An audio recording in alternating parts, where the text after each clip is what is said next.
In May of 2008, a small town in Iowa was devastated by a lawn-track EF5 tornado. In a few short minutes, the southern half of Parkersburg was wiped clean off the map.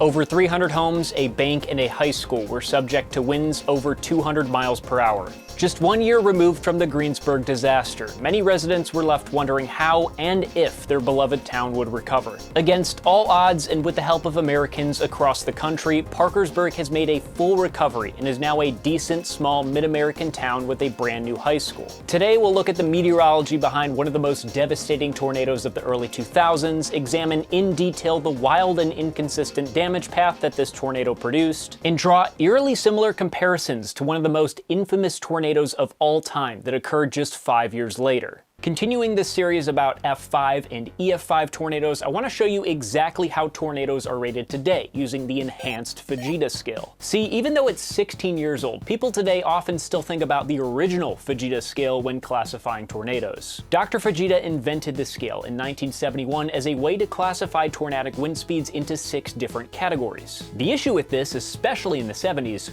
is how do you observe the ground-based wind speed within a tornado?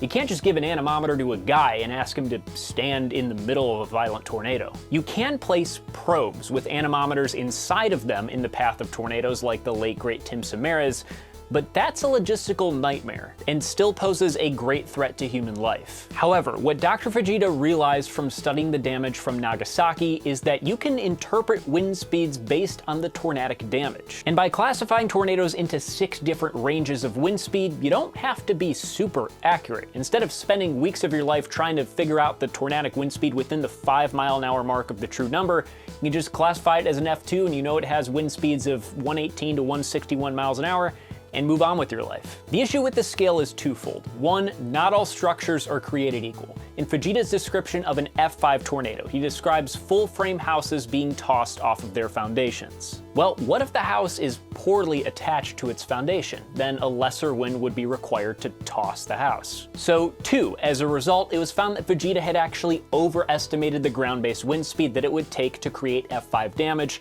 by about 60 miles an hour. Now, Fujita himself realized that the construction quality of a damaged building matters when assigning an F-scale rating, and he proposed a corrective method in 1992. It's simple. You add or subtract a number of points based on how well constructed the building was. In the late 1990s, structural engineers at Texas Tech University realized that most frame houses could be destroyed by high-end F3 wind speeds, meaning that Fujita's original scale was in much need of a recalibration. But that didn't necessarily mean that the highest wind speed on the scale, 317 miles an hour, was theoretically unachievable.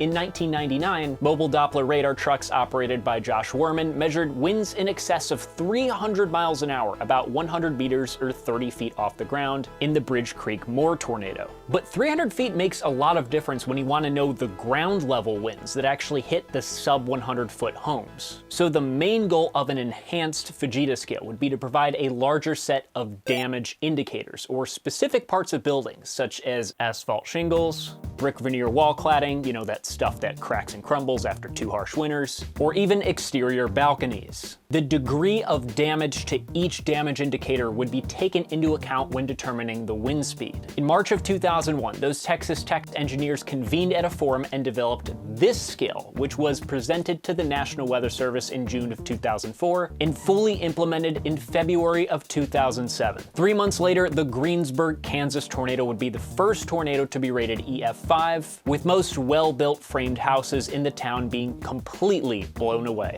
And now we arrive in January of 2008, which, boy, I could make 20 videos on 2008 alone. As early as January, several EF3 tornadoes hit northern Illinois and southern Wisconsin. In early February, 87 tornadoes tore through the Mississippi Valley, including the Memphis metro, killing 57. On March 14th, an EF2 tornado hit downtown Atlanta in the middle of a Hawks game. April was riddled with smaller tornado outbreaks, highlighted by an EF3 that hit Suffolk, Virginia on the 28th. Multiple EF4 tornadoes struck Oklahoma and Missouri, along with over 100 other tornadoes between May 7th and 11th. Strangely enough, the spring of 2008 saw below average temperatures across the Midwest and Great Plains, coupled with a persistent La Niña pattern. La Niña springs often result in warmer conditions in the deep south, but cooler conditions in the southern plains. This results in sharp frontal zones, allowing for surface lows to spin up along the boundary, creating favorable conditions for tornadoes. And one more potent outbreak was in the works starting the third week of May. On May 22nd, a pretty extreme dichotomous situation existed aloft. Two closed lows at 500 millibars developed over western Utah and New England, with a ridge of high pressure in between. This is what we call an omega block. If the high pressure here is strong enough, then the associated air masses are essentially in a stalemate and cannot move to the west or east. Omega blocks are often associated with flooding near the low centers and heat and drought near the high center.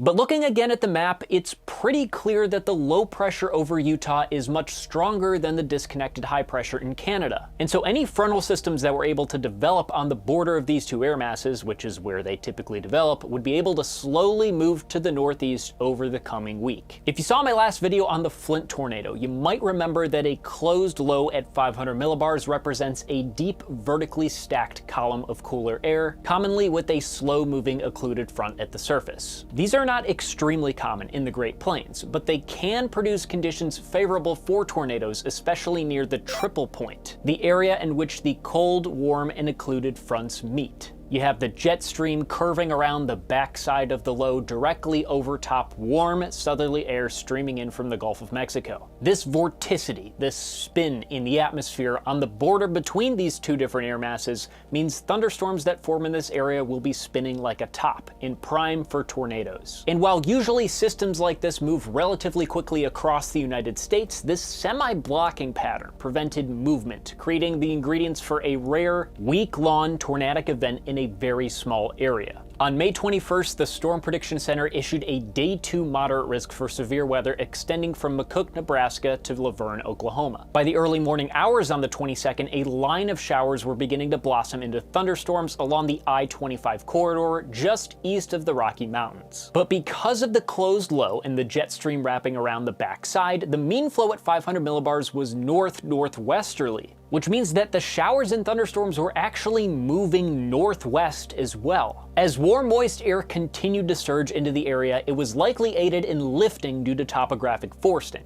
The slow rise in elevation in the foothills of the Rockies, along with the convergence of southerly flow along the I-25 corridor, likely played a factor in the formation of discrete supercells as early as 11 a.m. Within the hour, this supercell produced a mile-wide tornado that peeled through the grasslands and fields near Platteville, Colorado, moving northwest towards Fort Collins. The structure of the supercell was downright impressive for the time of day and location. It destroyed 350 homes and damaged 500 more, along with annihilating multiple electric transmission towers. The town of Windsor took a direct hit, resulting in most of the damaged homes. It ranks among the costliest tornadoes to ever hit Colorado. As this line of supercells marched off to Laramie, conditions to the east were rapidly deteriorating. Storms began firing off along an arc ahead of the dry line, which was pushing northeastward through Kansas. The drier air shoved pockets of the warm surface air up into the unstable atmosphere, creating individual intense supercells. What was more concerning was the threat for softball-sized reed timber-esque gorilla hail, and with that, the moderate risk was officially upgraded to a high risk, encompassing the kidney bean-shaped area directly ahead of the dry line.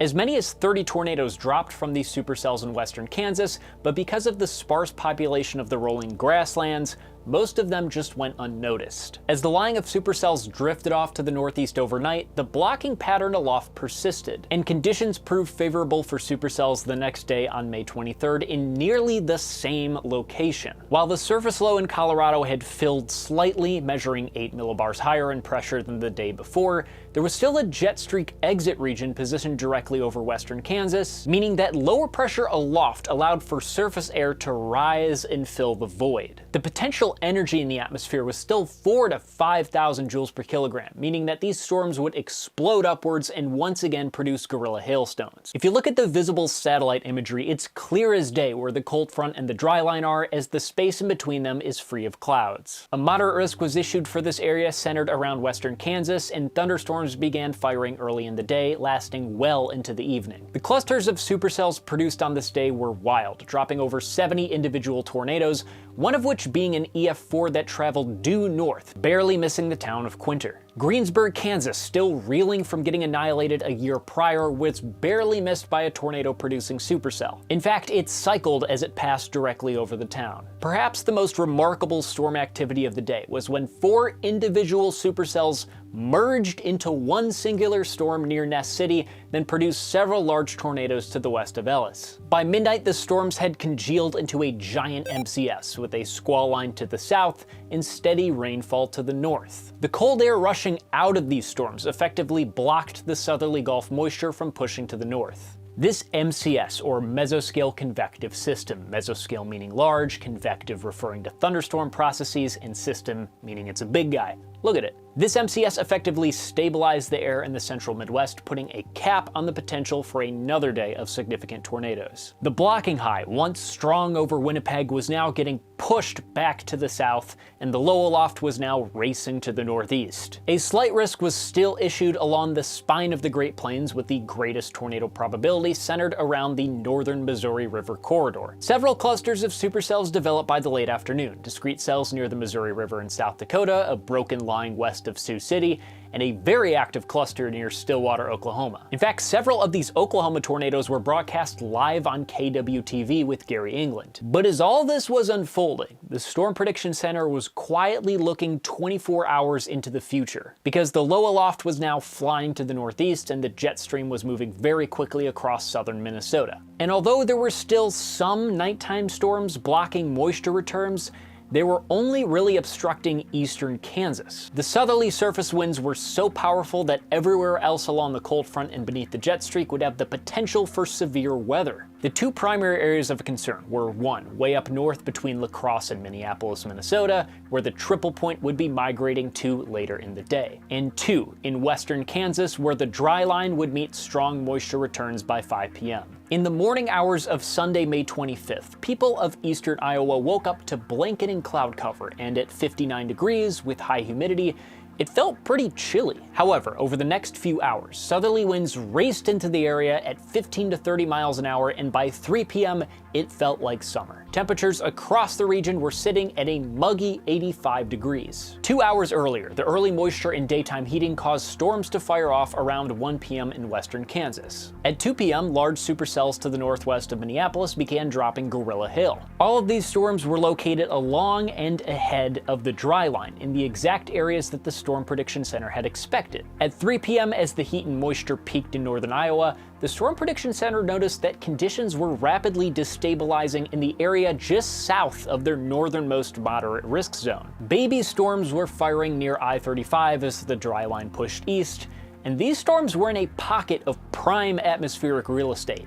Cape values in northern Iowa were 3,500 joules per kilogram, considerably higher than in Minnesota. Storm relative helicity values, measuring the spin in the atmosphere, were nearing 250 in this area, also much higher than the surrounding environment. With the baby thunderstorms rapidly moving into this pocket of instability and shear, the Storm Prediction Center extended the initial moderate risk zone by 100 miles to the south and issued a tornado watch for all of eastern Iowa. And then, as expected, the storms exploded. If you've seen the radar loop from the 2013 El Reno supercell, then you'll see the clear similarity. As the cluster of storms grew, they slowly merged with the southernmost dominant storm, becoming a high precipitation supercell with hurricane force winds and a tightly rotating updraft. Both the El Reno and Butler County supercells took about an hour and 50 minutes from first radar appearance to produce a tornado. At 4:18 p.m., the National Weather Service in Des Moines noticed a tightening velocity couplet and issued a tornado warning for Franklin, Butler, Hardin, and Grundy counties. As the velocity signature intensified over the next 14 minutes,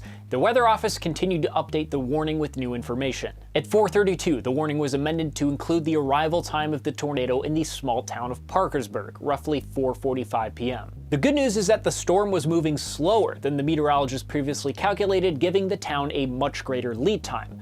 The bad news is, at 4:48 p.m., a massive wedge tornado touched down a mile or so south of the town of Aplington, Iowa. Only a couple miles of soybean fields and a few farmhouses stood in the way of Parkersburg. The town itself sported about 1,900 residents in 2008, and it was your standard small Midwestern town. It had an elementary school, a bank, a church, a quaint downtown, and several hundred old beautiful homes. The deciduous trees amongst the open fields were also a welcome sight, but they were about to be subjected to 200-mile-an-hour winds. Storm spotters around the town notified law enforcement of the approaching tornado, prompting a new tornado warning, including the confirmed tornado tag. The sirens actually sounded in Parkersburg at 4:51 p.m. 2 minutes later, the weather office received a call and realized how large this tornado had become. Officer Wiltoff and his son were watching the tornado from Highway 14 as it approached Highway 57. They captured this video a few moments before the town was hit. It was a mile-wide wedge and to the untrained eye looked like a shapeless black cloud.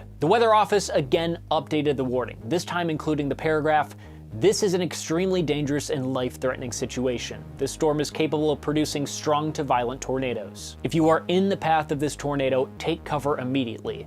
A tornado emergency was not issued. Some of the people within Parkersburg were very vigilant and saw the tornado coming. A family that was hosting a graduation party at a restaurant across from the Quick Start was oblivious to the large wedge heading for them until one of the parents stepped outside and looked to the west. You can hear a car racing east down Route 57, blaring their horn to warn people of the coming tornado. This mother was filming the entire time and made the life-saving decision to gather everyone inside of the restaurant's cooler. She continued to film as the tornado hit, and it's the most terrifying sound you'll ever hear, akin to a car crash lasting 40 seconds. I will link the video in the description if you want to listen for yourself. The Quick Star across the street suffered a similar affair. Almost simultaneously, the First State Bank a block away, with CCTV security cameras rolling, was directly hit by the tornado. You can see the sheer explosive power of the winds in the incredibly low central pressure of the vortex. Homes within a 5-block radius of Iowa 57 were flattened as the tornado moved directly down the road. The high school off of Johnson Street was severely damaged, with its roof missing and walls collapsing in both the gym and the west wing. Well-anchored homes at the intersection of 4th and Florence were wiped clean. Debris was scattered across the Legend Trail golf course to the east as the tornado scoured the earth. East of Parkersburg, it destroyed several grain bins before crossing Beaver Creek.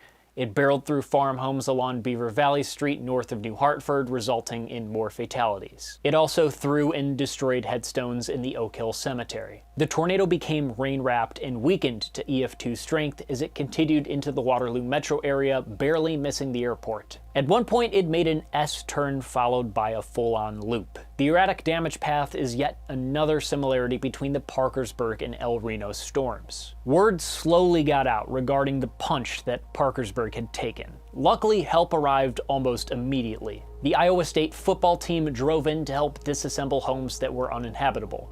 Construction companies from across the state lent equipment and workers free of charge. Chief of Police Chris Luring talked about how important it was in recovery to focus on tackling one task at a time. And he was determined, stating that he wanted Parkersburg to recover better than anybody ever has in American history and to be a model and example for anyone else in the US that has a disaster. And as weeks went on, his goal seemed more and more achievable. Despite the tragedy and the challenges of rebuilding amidst the 2008 financial crisis, the residents maintained a positive attitude in the coming weeks, and even found a little humor. Look at this 2007 Chevy 2500 for sale, as is no warranty, mind you. Or even this swept concrete slab for sale. I'm sure you could negotiate a good price. In the fall, high school students had to attend class in Aplington while the school was rebuilt in Parkersburg. It was finished by the end of the year in 2009, and it looks fantastic. Go Falcons. Once again, throughout the whole ordeal, and despite being subjected to 100-plus-mile-an-hour winds,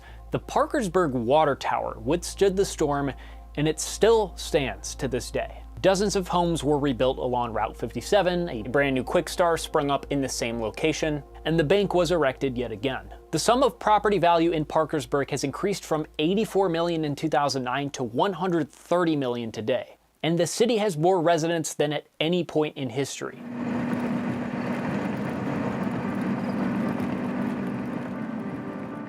When driving into Parkersburg from the east, half a mile outside of town, you hit the welcome sign, perched on a small hill. Looking west, you can see the vast, sprawling fields of soybean. I'd have to imagine the view of the tornado approaching town from this exact spot would be the most terrifying yet spectacular thing you could ever see. When you drive along Route 57, you notice that most of the homes look quite new, but you'd never guess that a tornado had wiped the area clean 15 years ago.